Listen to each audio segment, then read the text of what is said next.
بسم اللہ الرحمن الرحیم۔ اردو ادب کی بات کی جائے تو اردو ادب میں شعری اور نثری اصناف پائی جاتی ہیں، جن کے بارے میں آج ہم تفصیل سے ذکر کریں گے۔ میرا نام تحسین زارا ہے اور آپ کو اپنے چینل پر ویلکم کرتی ہوں۔ سب سے پہلے بات کی جائے اگر حمد کی، تو حمد کون سی نظم ہوتی ہے جس میں اللہ تعالیٰ کی تعریف بیان کی جائے؟ نعت اس نظم کو بولتے ہیں جس میں آپ صلی اللہ علیہ وآلہ وسلم کے بارے میں توصیفی کلمات بیان کیے جائیں۔ قصیدہ یا منقبت یہ کسی بھی شخصیت کی توصیفی نظم ہوتی ہے جس میں اس کی صفت اور بڑائی بیان کی جاتی ہے۔ مثنوی یہ چھوٹی بہر کی نظم ہوتی ہے جس کے ہر شعر کے دونوں مصرے ہم قافیہ ہوں اور ہر شعر کا قافیہ الگ ہو۔ آگے بات کریں مرثیہ کی، تو یہ بھی شعری اصناف کے اندر ایک قسم پائی جاتی ہے کہ موت پر اظہار رنج کی شاعری کو نظم کو کہیں گے مرثیہ۔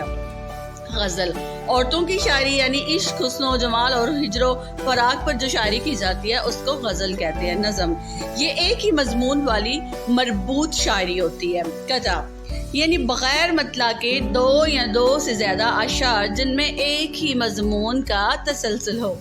رباعی کیا ہوتی ہے؟ چار مصروں کی نظم جس کا پہلا، دوسرا اور چوتھا مصرع ہم قافیہ ہوں۔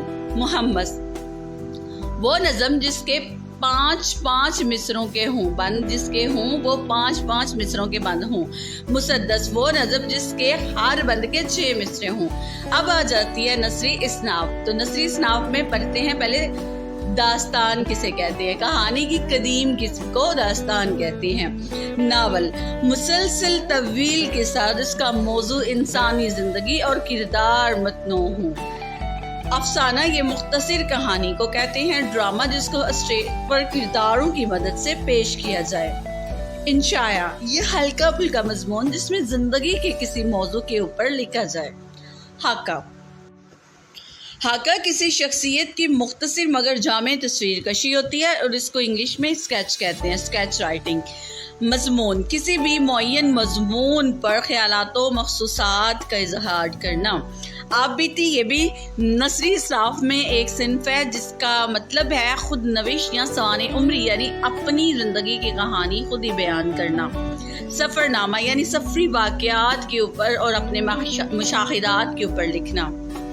مکتوب نگاری یعنی خط لکھنا۔ سوانح عمری کسی عام یا خاص شخص کی حیات کا بیانیہ بتفصیل بیان کرنا۔